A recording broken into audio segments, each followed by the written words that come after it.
Programme में आपको खुशामदीद कहते हैं। मैं असदुल्ला खान हूँ। पाकिस्तान की सियासत में आजकल क्या चल रहा है? लॉन्ग मार्च पीडीएम कर रही है मार्च में, अभी तक के इतलात के मुताबिक, और पीपल्स पार्टी कर रही है फरवरी में। और पीपल्स पार्टी ने पीडीएम के बाद फैसला किया और उनसे पहले करने का फैसला कर लिया है।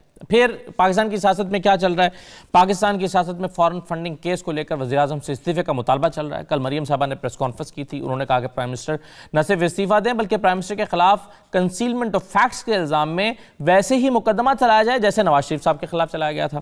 फिर पाकिस्तान की सियासत में ऑडियोज़ का बहुत जिक्र चल रहा है। ऑडियोज़ हर दूसरे चौथे दिन एक ऑडियो आती है, उसका खूब उस पर बहस होती है, उसका चर्चा होता है। और कल तो मरीम साहबा से जब कहा गया कि इस पर माजरत करेंगी तो उन्होंने कहा कि मैं माजरत नहीं करूंगी बल्कि मुझसे माजरत की जाए।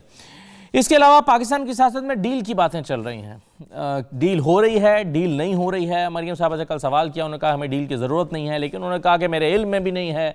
ये अयाज सादिक साहब से मैं पूछूंगी उन्होंने ये बात क्यों की है, उनसे पूछ के बताया जा सकता है। कैटेगोरिकली इसको ऐसा लगता है कि बहुत लाउडली इसको तरदीद नहीं की और कुछ तजज़ियाकारों के खिलाफ के मुताबिक इसकी कुछ वजूहात भी हो सकती हैं। तो आजकल पाकिस्तान की सियासत में और फिर एक्सटेंशन का जिक्र दोबारा से छिड़ा है कि क्या एक्सटेंशन हो सकती है। आर्मी चीफ की मुद्दत मुलाजमत में एक्सटेंशन नहीं हो सकती। प्राइम मिनिस्टर ने कल इसके बारे में कहा कि अभी मैंने इस पर सोचा नहीं है। इससे तासुर ये पैदा होता है कि शायद इस पर सोचा जा सकता है। सेनेटर अफनानुल्लाह साहब मेरे साथ मौजूद है, मुस्लिम लीग नून के रहनुमा हैं, और शैला रजा साहबा मेरे साथ मौजूद हैं, पाकिस्तान पीपल्स पार्टी के रहनुमा हैं। तमाम मेहमानों को मैं खुशामदीद कहूँगा प्रोग्राम में। सबसे पहले शैला साहबा, ये लॉन्ग मार्च जो पीडीएम का 23 मार्च को होना था, आपने 27 फरवरी को कर दिया पहले अरेंज।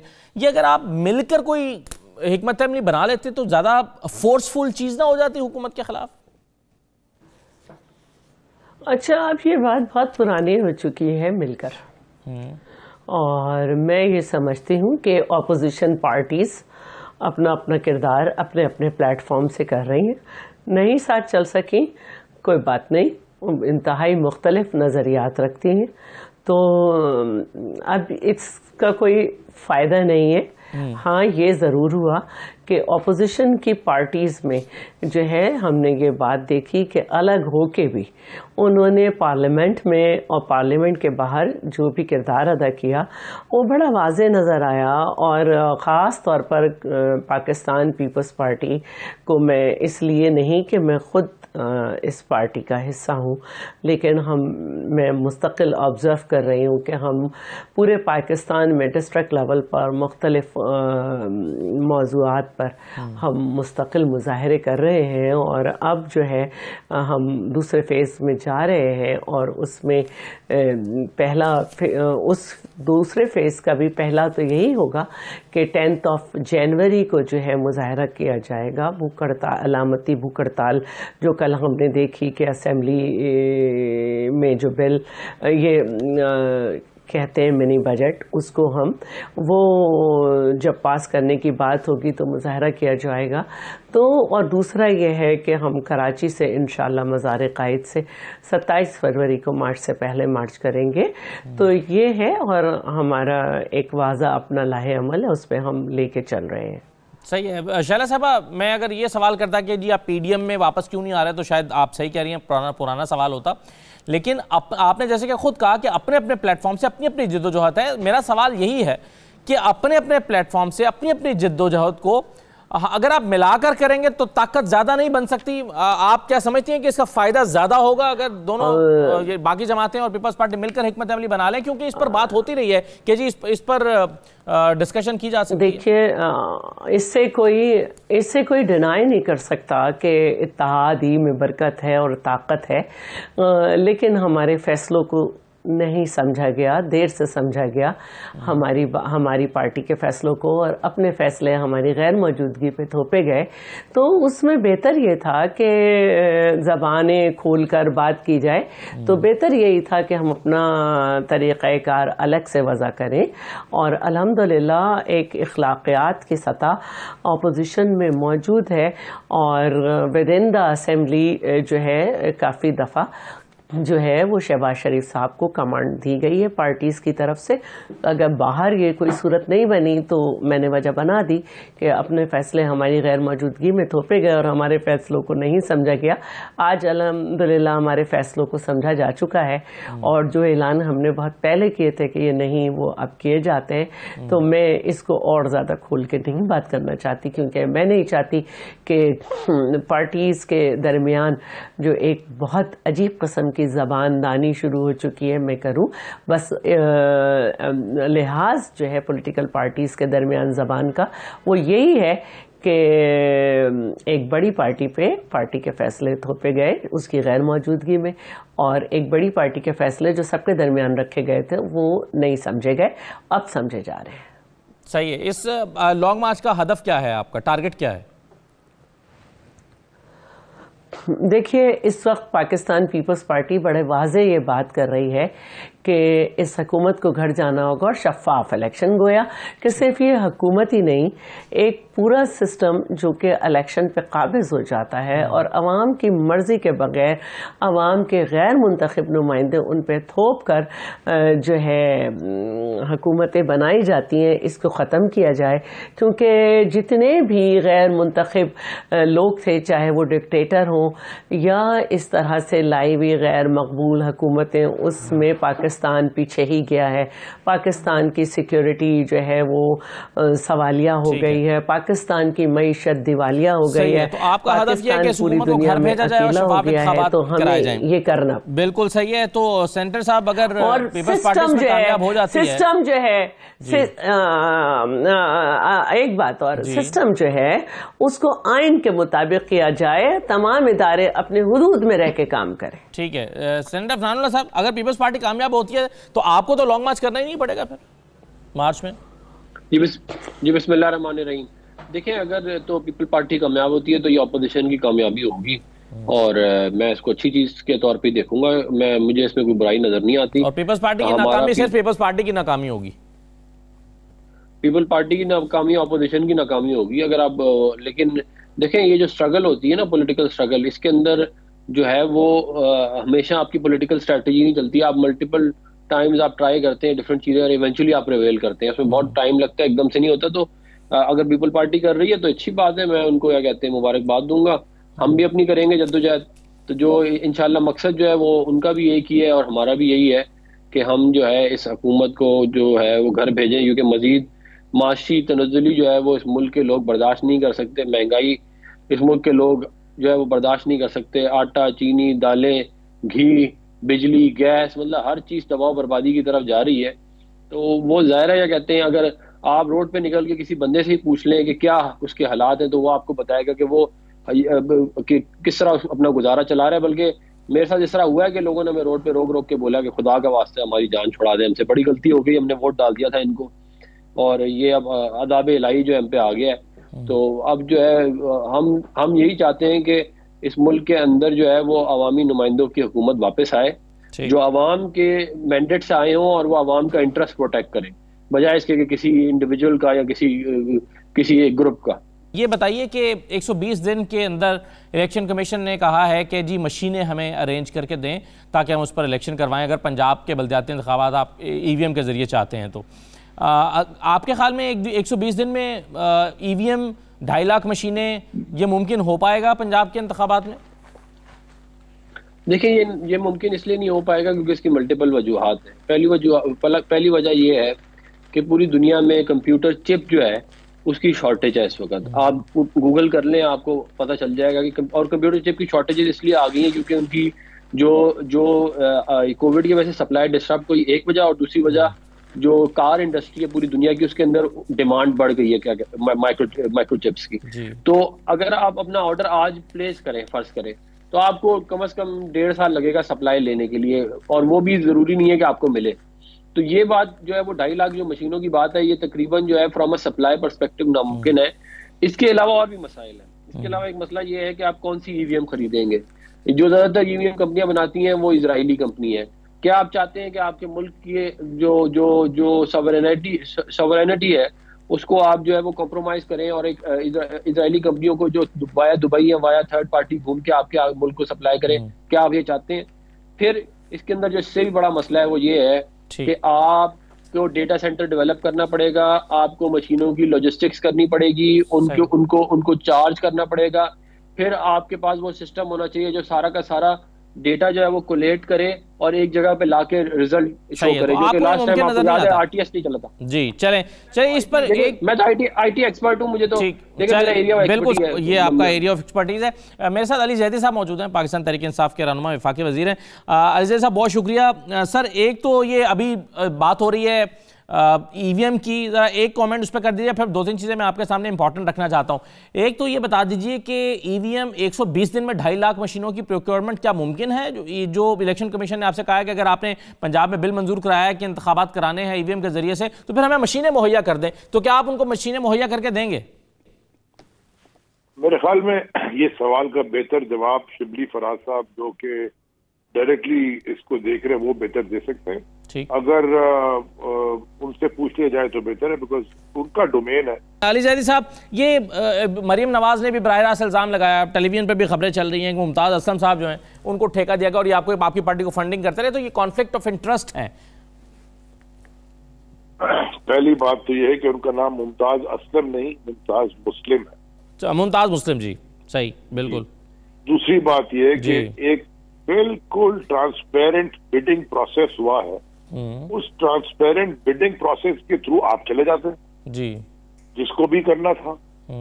15 जून 2019 को जीडीए ने जो गलियार डेवलपमेंट अथॉरिटी है उसने कहा, उसने एक एस्टैब्लिशमेंट ऑफ 4 स्टार होटल की कैटेगरी में होटल प्रोजेक्ट अपनी बोर्ड अथॉरिटी को प्लेस किया जीडीए की।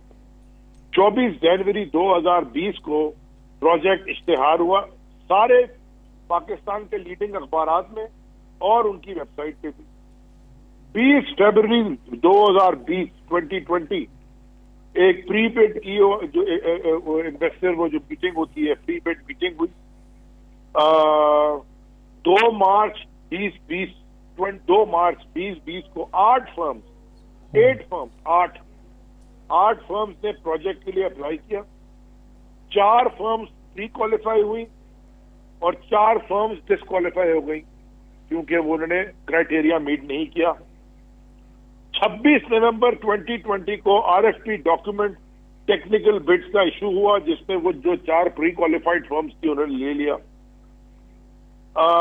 26 मार्च 2021 माने पिछले साल की 26 मार्च को टेक्निकल बिड्स जीडीए की जो कंपनी जीडीए ने रिसीव की जमा करवाई गई। प्री क्वालिफाइड जो 4 कंपनियां थी, जो 4 फर्म्स थी जिन्होंने अप्लाई किया था उनके लिए इवैल्यूएशन कैरी आउट हुई इसकी और उसके बाद 6 मई 2021 को फाइनेंशियल बिड्स खुली गई उन क्वालिफाइड कंपनी की। बैरन होटल और या द बैरन जिनके होटल हैं उनकी हाईएस्ट बिड और रिजर्व प्राइस थी, सब दूसरों से ऊपर, वो सक्सेसफुल बिडर हुए। इनके 2 होटल ऑलरेडी हैं।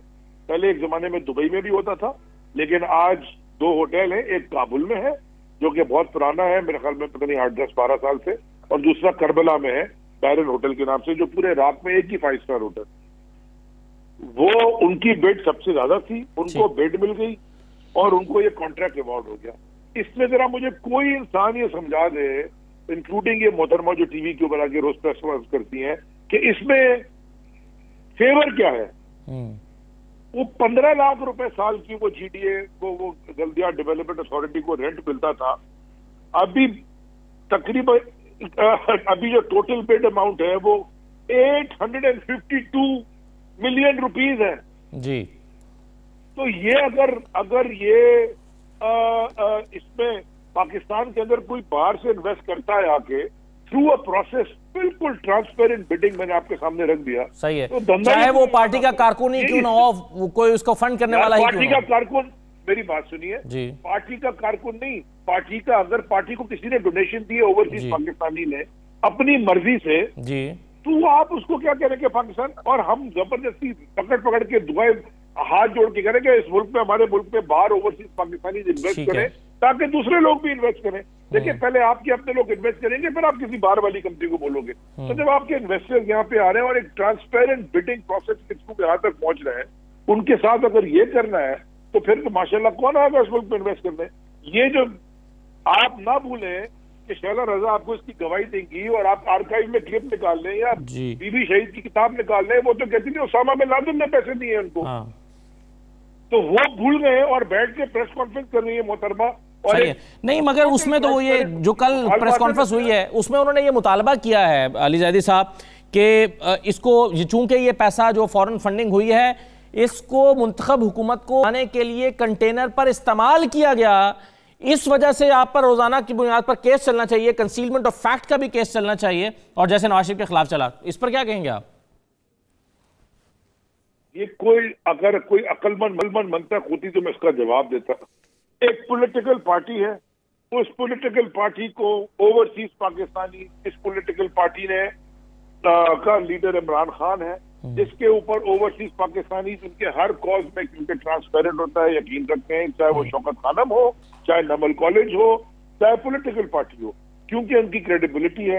एक ब्रांड जो पाकिस्तान में पॉलिटिकल पार्टी को की पॉलिटिकल फंडिंग का एक बिल्कुल ट्रांसपेरेंट मैकेनिज्म इंट्रोड्यूस कराया, उनसे सवाल हमसे पूछे, हमने जमा करा दिए, हर एक चीज तो जमा करा दी इलेक्शन कमीशन में। ये खुद तो अपने जमा करा देना जरा से, और ये इलेक्शन कमीशन में इनकी दोनों जमातों की फंडिंग हमने तो सब कुछ जमा करा दिया। उस पर सवाल पूछ रहे हैं, हम आपके साथ बैठ के जवाब भी दे रहे हैं।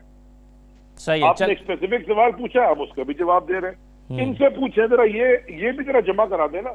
ये जो अभी परसों नैब की वीडियो एक चेयरमैन साहब की चल रही थी जी, तो वो कह रहे थे कि जी तो गंदुम खा गए चूहे और 14-15 अरब रुपए उन्होंने गंदुम के रिसीव किए सिंध में। अगर आप मुझे मेरी समझ से बाहर है कि उसके ऊपर मीडिया बात करे और वो बात करे कि ये वो परसों जो है वो आपको उनकी टेप, आपकी ऑडियो भी आ गई, कोई पाकिस्तान का मीडिया उस पर बात करे कि आपके साथी एंकर्स को भले हम पे भी तनकीद करते हैं तो करें, लेकिन किस लहजे में वो बात कर रहे थे, वो कोई आप बात करें जी एक प्रोसेस हुआ है बिडिंग से। अब मुझे पता है, मैं तो अब फेडरल मिनिस्टर बन गया ना, मैं तो धंधा पानी कर ही नहीं सकता। मुझे तो $1200 या 2 लाख, $2 लाख रुपए महीना तनख्वाह मिलती है, तो उससे अपना गुजारा करना है, और खर्चा ज्यादा है तो अगर सेविंग अकाउंट है तो गुजारा कर ले, या आदमी करप्ट हो जाए। करप्शन हमने करनी। ठीक है, चलिए सर, आपने जो बातें की हैं मैं चाहूंगा इसका जरा जवाब आ जाए। फिर मैं वो जो आप बात कर रहे हैं कि चेयरमैन नाब के हवाले से, तो चेयरमैन नाब को पब्लिक अकाउंट्स कमेटी में बुलाया और ऑपोजिशन इस पर सरापा एहतजाज है कि उनको प्राइम मिनिस्टर ने आने से रोक दिया। क्या प्राइम मिनिस्टर ने रोका है या नहीं रोका, इस पर बाद में बात करते हैं। एक छोटा सा ब्रेक ले लेते हैं। फिर जो बातें आपने कि एक शफाफ तरीके से एक मुमताज़ मुस्लिम साहब ने आकर बिडिंग में हिस्सा लिया और उन्होंने क्वालिफाई किया, तो इसमें कहाँ बेज़ाब्तगी देखी गई है, तो ये बेज़ाब्तगी कहाँ है, शैला रज़ा साहब से पूछते हैं और अफनानुल्लाह साहब से पूछते हैं। ब्रेक के बाद वापस आते हैं जी।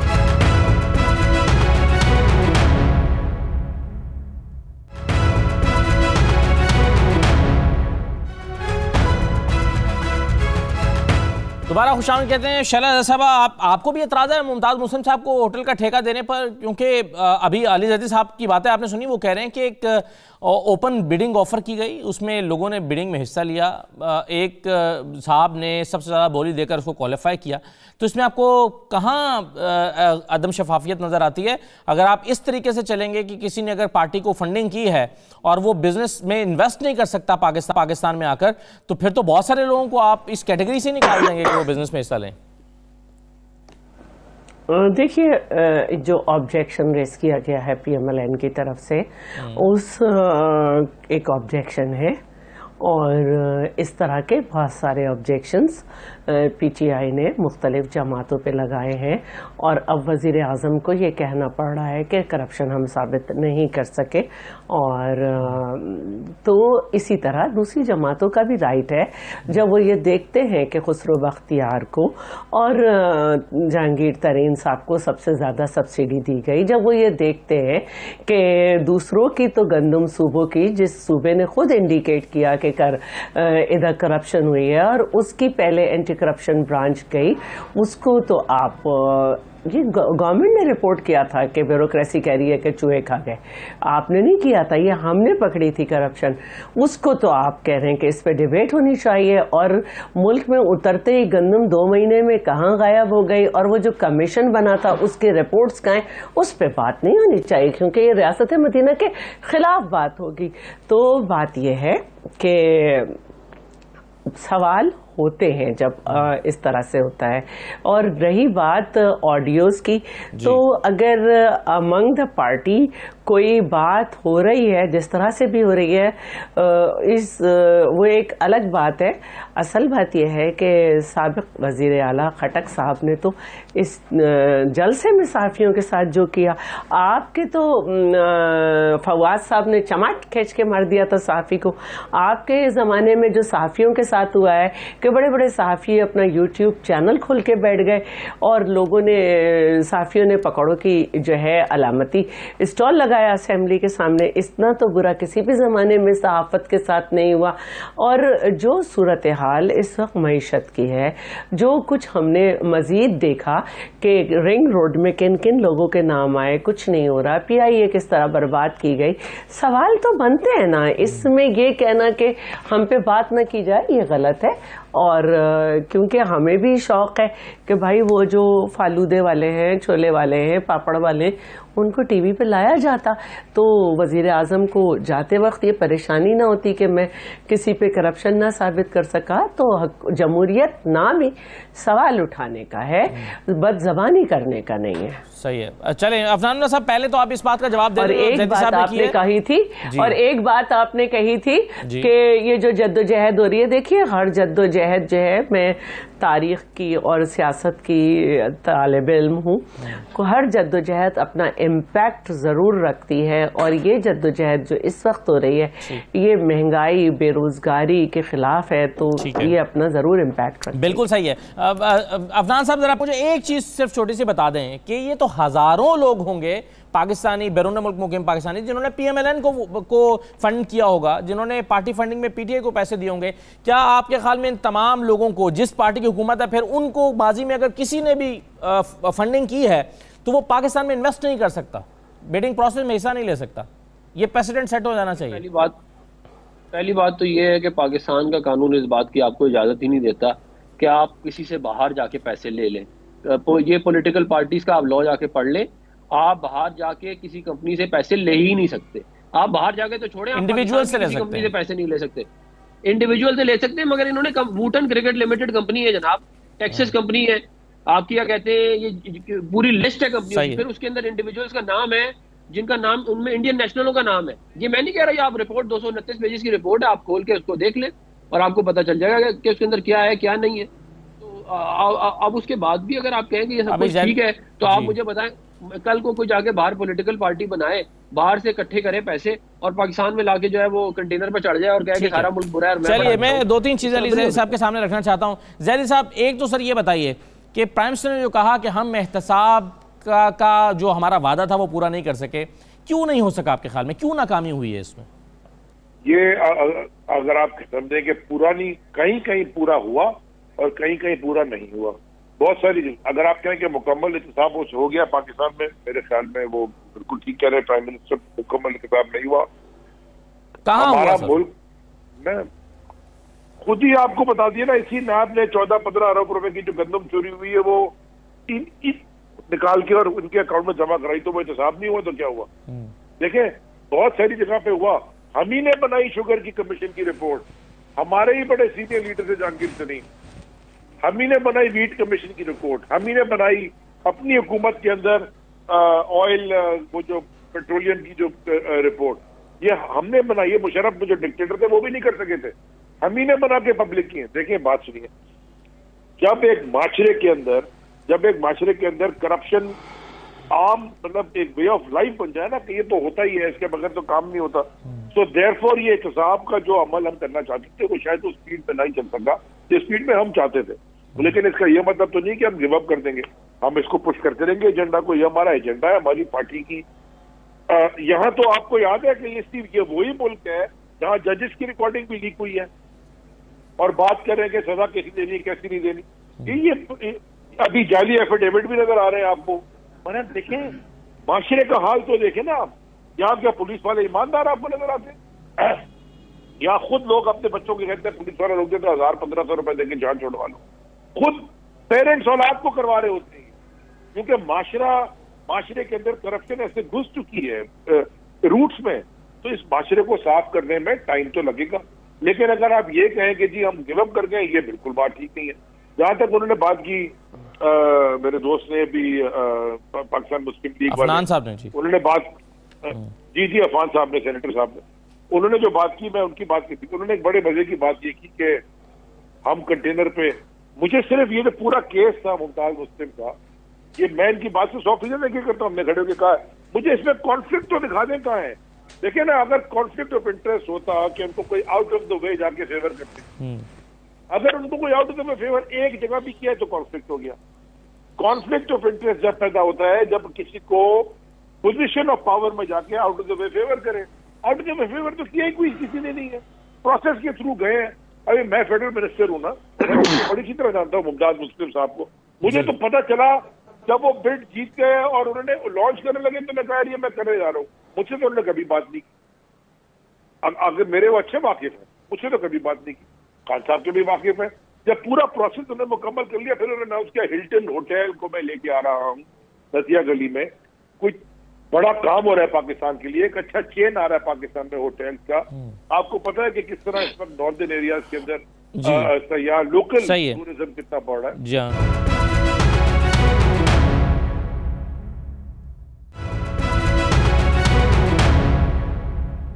ये बताइए कि चेयरमैन नैब को पब्लिक अकाउंट्स कमेटी में जाने से क्या प्राइम मिनिस्टर ने रोका है या उनकी मंजूरी से एक लेटर दिया गया है कि वो ना जाएं और डीजी साहब जाएं? ये क्यों हुआ? मुझे इस बारे में इल्म नहीं है, तो मैं इसका जवाब आपको देने चलता। मेरा नहीं ख्याल के रोका होगा। मैं नहीं समझता कि कभी भी जाने तो रोक जा सकता। जी, ये नैब की तरफ से वजाहत की गई है कि जी प्राइम मिनिस्टर की मंजूरी से ये फैसला हुआ है कि चेयरमैन नैब पब्लिक अकाउंट्स कमेटी में नहीं जाएंगे, बल्कि डीजी जो है, डीजी लेवल के अफसर जो हैं वो पब्लिक अकाउंट्स कमेटी में जाएंगे। मगर आप कह रहे हैं कि आपके असदुल्ला साहब मेरे इल्म में नहीं है, जब होती नहीं चीज तो मैं उसके बारे में राय देता हूं। बिल्कुल सही है, चलिए बिल्कुल सही है, आप इस पर मत बात कीजिए। मैं एक दो चीजें आपसे और जानना चाहूंगा। ऑडियोज क्यों जारी करे जा रहे हैं आप एक एक करके? कौन छोड़ रहा है ये ऑडियोज? हमें क्या पता है यार, मेरा क्या काम है ऑडियो से? हमें क्या पता किसने क्या? हमें तो नहीं, मैं यही कह रही हूँ, जिसने भी किया अंदर से टेप होती है ये चीजें, और आप लोग खुद, आपके अंदर की लड़ाई है, आपके अंदर नहीं। जिसने भी किया अच्छी बात नहीं है, और इसको इस तरह रिलीज करना भी, जिसने भी किया, हमने तो नहीं, जिसने भी किया ये अच्छी बात नहीं है। हम एक जर्नल, नहीं हमने की बात नहीं हो रही, हम एक जर्नल बात कर रहे हैं कि this is not the right way कि आप लोगों की प्राइवेसी में घुसे और इस तरह से करें। एक और भी एक दफा हुआ था, सलमान तासीर शहीद के घर की शादी की जो है वो क्लिप्स निकाल के उन पे बहुत तबसरे किए गए थे। तो ये तरीके बंद होने चाहिए और ये कोई अच्छी बात नहीं है। सही है, बिल्कुल सही है। ये अफनान साहब, ये जो नासिर भट्ट साहब हैं, इसको अपने पहलू में बिठाकर नवाज शरीफ साहब ने इनके बारे में कहा था कि ये बैठे हैं, कुछ अर्सा पहले की बात है, लंदन में हुसैन नवाज साहब के दफ्तर में वो बैठे हुए थे, साथियों से मुलाकात करते। ये नासिर भट्ट साहब हैं, इन्होंने शानदार काम किया, उन्होंने एक्सपोज किया। उस रिकॉर्डिंग को तो आप अप्रिशिएट करते हैं, और ये रिकॉर्डिंग जो है वो आप इसका बुरा मानते हैं और आप कहते हैं कि ये रिकॉर्ड करना सही नहीं है, वो रिकॉर्ड करना सही है। दोनों में क्या फ़र्क है? देखिए, दोनों में बहुत ज़मीन आसमान का फ़र्क है। एक रिकॉर्डिंग के अंदर साजिश हो रही है एक डेमोक्रेटिक गवर्नमेंट के खिलाफ कि उनको कैसे डिसलॉज करना है, और दूसरी के अंदर एक पर्सनल लेवल की पॉलिटिकल बात हो रही है कि वो ऐसे हैं वो ऐसे हैं। मतलब जो आपकी इंटेलिजेंस एजेंसियां होती हैं वो इसलिए होती है ना कि आप उनको, आपके मुल्क के खिलाफ कोई साजिश हो तो आप उसको पहले पकड़ लें, बजाय इसके कोई साजिश कामयाब हो। तो ये दोनों जो है ज़मीन आसमान का फ़र्क है। और देखिए, अगर कोई भी जो है वो किसी भी पॉलिटिकल सेटअप के खिलाफ साजिश करता है, बड़ा संगीन क्या कहते हैं, मगर ये सिविलियन इंटेलिजेंस के इदारे 2016 में जब नवाज शरीफ साहब की हुकूमत थी, ये नवाज शरीफ साहब के कहने पर टैप कर रहे थे, खुद से टैप कर रहे थे, किसी और के कहने पर कर रहे थे? ये आपको इस पर तशवीश नहीं हुई कि आप ही की हुकूमत के दौरान ये हुआ? देखिए, ये जो खाली सिविलियन नहीं, जो हमारी इंटेलिजेंस एजेंसियां हैं वो टैप करती हैं फ़ोन और आपके SMS भी। और ये मतलब कि अगर ये तो, मतलब मुझे तो पता है इस बात का, और ये पता नहीं कि ये कब से हो रहा है, हमसे हमारे से भी पहले से हो रहा है, बहुत अरसे से हो रहा है। ये है कि वो बुनियादी तौर पे करती इसलिए ही है ताकि वो कोई मुल्क के खिलाफ अगर कोई काम हो रहा हो तो उसको रोक सके। लेकिन अनफॉर्चुनेटली जो है उसको फिर सियासत में भी बाजू का इस्तेमाल किया जाता है। तो ये जो है, ये हमने जो भी कोई काम किया वो उसकी लीगल कवरेज है कि अगर कोई, क्या कहते हैं, ज़ाहिर है कोई साजिश होगी तो आप उसको पहले रोकेंगे।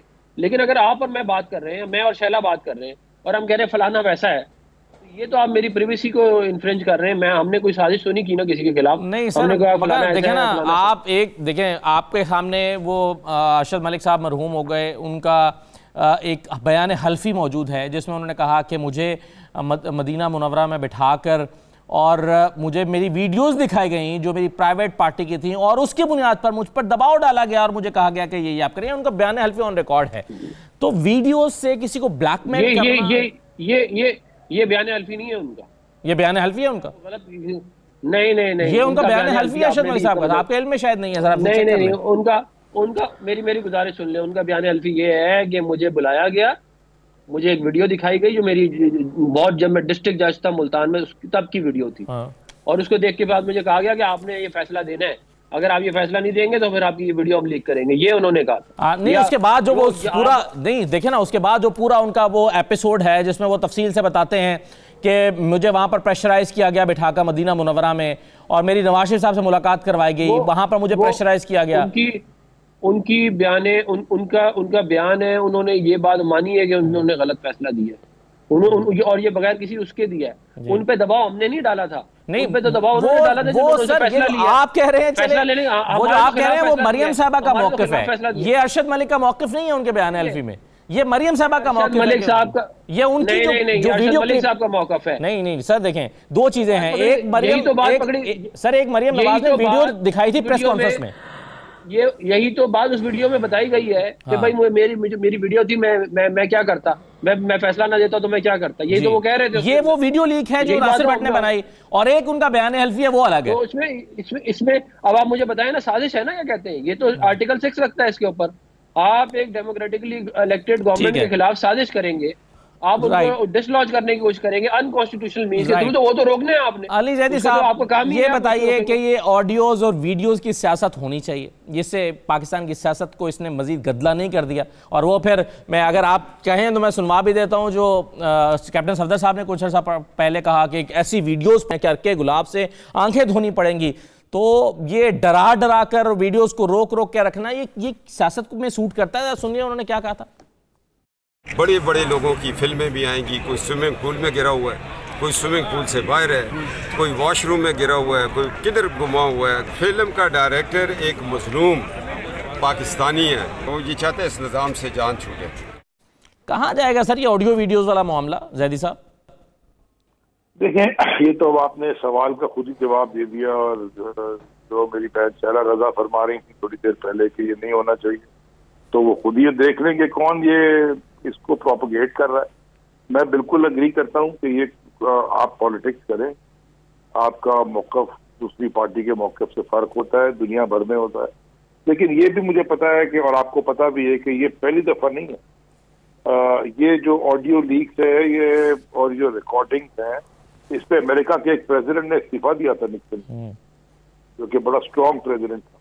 इसी पे दिया था कि वो रिकॉर्डिंग कर रहा था विदाउट इन्फॉर्मिंग कि उसकी रिकॉर्ड हो रही है। उसके बाद फिर जो रिकॉर्डिंग्स हैं वो अमेरिका के अंदर होती हैं अभी भी, लेकिन उसके लिए जज से, आपको किसी जज से you need to get permission, आपको इजाजत लेनी पड़ती है कोई क्रिमिनल को पकड़ने के लिए। अगर रिकॉर्डिंग करनी है, जो FBI करती है या कोई करती है, तो वो ये जरूर होता है।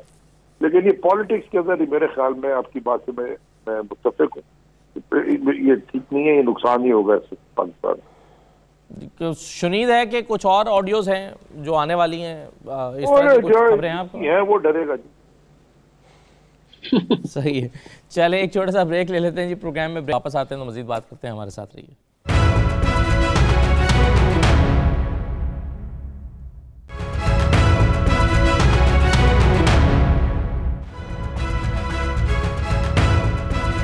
दोबारा आपको खुशामदीद कहते हैं। फॉरेन फंडिंग का जो बहुत शोर मचा, शहला रज़ा साहबा, या आपके ख्याल में ये फॉरेन फंडिंग है जिसका इल्ज़ाम PTI पर लगा, या ये प्रोहिबिटेड फंडिंग है? क्योंकि दोनों में फ़र्क हो सकता है, और शायद फॉरेन फंडिंग वो है जो आप लोगों ने इल्ज़ाम लगाया था एक ज़माने में नवाज शरीफ साहब पर कि उन्होंने उसामा से पैसे लिए। तो गैर मुल्की एजेंसियां अगर कर रही हो तो शायद उसको फॉरेन फंडिंग कहते हैं, या इसके लिए प्रोहिबिटेड फंडिंग का वर्ड इस्तेमाल किया गया। क्या फ़र्क है, और आप इसको PTI पर लगने वाले इल्ज़ाम को किस कैटेगरी में रखती हैं? अब सारी बातें खुल के सामने आ चुकी हैं कि 200 से ज़्यादा कंपनीज, 41 से ज़्यादा जो है फॉरेनर्स और 1414 पाकिस्तानी, जितना मुझे याद रहा है, इन लोग ने फंड किया है। और उसमें जो है ये बात भी है कि जो स्टेटमेंट है वो आपके अकाउंट की जो तफसील है उससे मुताबिकत नहीं रखते। तो अब सारी बातें बिल्कुल सामने हैं, कंपनी से हम ले नहीं सकते ये सब। तो 10 तारीख वो आगे जो 18 तारीख है उसका भी इंतज़ार किया जाए। लेकिन मैं बैठी हुई थी आपके प्रोग्राम से पहले एक और प्रोग्राम में, तो कमर दिलशाद साहब थे और उन जाहिर है कि हम बहुत सारी चीज़ों पे सिर्फ एक सियासी तबसरा कर सकते हैं, लेकिन जो लोग हैं उन्होंने कहा कि 204, 206, 208, 212 ये शक़े जो हैं ये इन पे अगर जब लगेंगी, क्योंकि ये बहुत संजीदा मामला है और उन्होंने कहा कि पीटीआई के लोग भी इसको बहुत हल्का ले रहे हैं। लेकिन जिस तरह से ये चीज़ें सामने आई हैं तो मैं उस वक्त शेकोई को मैंने याद किया और जो उनकी गुफ्तगू थी उसके हिसाब से जो है वो तो इसके बहुत संगीन नताइज देख रहे हैं। तो मैं तो यही कहूँगी कि मामलात इतने अच्छे नहीं हैं। इतने अच्छे होते तो 7 साल न लगते। पीटीआई, क्योंकि इमरान साहब ये कहते थे कि रियासत मदीना में हम ये करेंगे कि जब एहतसाब होगा तो हम कहेंगे कि हमसे सबसे पहले शुरू किया जाए। लेकिन पार्टी फंडिंग समेत सारे जितने भी केसेस हैं उनमें से किसी पे भी घर से मसला नहीं शुरू हुआ। और पार्टी फंडिंग केस की तो पूरी एक हिस्ट्री मौजूद है कि कितनी दफ़ा इसके जो है जजेस बदले गए, कितनी दफ़ा क्या क्या हुआ, कितनी दफ़ा मसाइल रहे। तो अब जो चीज़ें सामने आई हैं तो अभी तो स्क्रूटनी कमेटी को रसाई भी नहीं दी गई है और स्टेट बैंक से सारी चीज़ ली गई है। तो उसमें 53 के करीब जो कहा जा रहा है कि अकाउंट्स हैं जिनको शो नहीं किया गया, फिर करोड़ों की और भी बातें, 31 करोड़ की एक और दूसरी। तो ये सारी चीजें मकदम किया कि जो रिपोर्ट सामने आई है उन्होंने कहा कि जी ठीक है हमारे चीजें जो है वो शफाफियत के साथ। देखिए बहुत अच्छी बात है, बहुत अच्छी बात है। तो मैं यही कह रही हूँ कि 7 साल अगर इसमें ना लगते तो और बेहतर होता।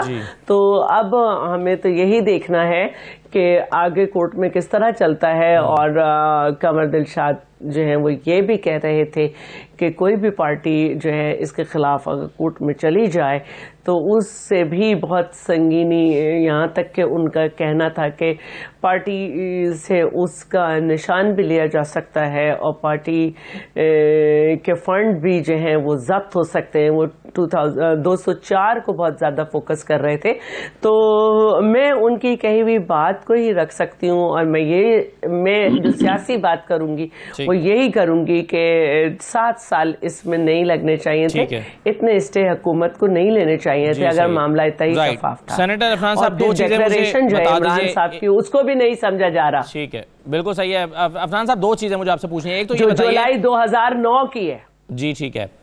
एक तो ये बता दीजिए कि चेयरमैन नैब अगर पब्लिक अकाउंट्स कमेटी के सामने जाते हैं या उनका डीजी चला जाता है, डीजी भी पावरफुल अफसर होता है, अगर आपको कुछ मालूमात दरकार हैं, कुछ चीज़ों के पूछना है, तो इससे क्या फ़र्क पड़ता है? इस पर बहुत ज़्यादा मोतरज़ हुई है PMLN, वजह क्या थी? देखिए, बात यह है कि पब्लिक अकाउंट्स कमेटी के सामने नैब के चेयरमैन को पेश होना चाहिए था, क्योंकि वो पब्लिक अकाउंट्स कमेटी एक बहुत जो है वो सीनियर, क्या कहते हैं आप समझ लें, एक फोरम है जिधर जो है वो आपका अपोजिशन लीडर और आपकी अपोजिशन बैठी होती है और गवर्नमेंट भी बैठी होती है। तो उसके अंदर अगर पेश, मेरा तो ख्याल है उनको होने देना चाहिए था। लेकिन अगर वजीर आजम आउट ऑफ द वे जाके इसको रोक रहे हैं तो फिर हम ज़ाहिर है इस पर ये तो बोलेंगे कि इसमें कोई ना कोई मामला ठीक नहीं है, क्योंकि हम तो ऑलरेडी पहले ये कह रहे हैं कि गवर्नमेंट और नैब की गठजोड़ है। तो जब आप एक लेटर निकालेंगे जिसके अंदर चेयरमैन नैब को जो है वो इस चीज़ से बचत हो जाएगी कि वो ना जा सके, क्योंकि ज़ाहिर है वहाँ पे हमने उनसे सवाल पूछने थे जो उन्होंने काम किए हैं आज तक, वो बाकी सबको तो पूछते हैं, लेकिन जब उनकी पूछने की बारी आई है तो उन्होंने एक तरह से फरार ली है कि वो उस PSC के सामने पेश ही ना हो। दूसरा ये सर बताइए कि ये जो डील की खबरों का मामला है, इस पर एक तो याद सादिक साहब ने गैर सियासी लोगों से मुलाकातों की बात की, दूसरा कल मरियम साहबा के सामने सवाल रखा गया तो उन्होंने भी कैटेगोरिकली इसकी तरदीद नहीं की। उन्होंने कहा अच्छा मेरे इल्म में नहीं है, या याद सादिक साहब को पता होगा। इससे तासुर ये लगता है मिलता है कि PMLN शायद उनके ये मफाद में भी है कि वो इस तरह की खबरें कारकुनों के लिए छोड़ते रहें कि कारकुनों के अंदर ये एक आस उम्मीद रहे कि हाँ भाई नवाज शरीफ वापस आ रहे हैं और इस तरीके से आ रहे हैं। देखिए, बात यह है कि पाकिस्तान मुस्लिम लीग नून को किसी डील की जरूरत है नहीं।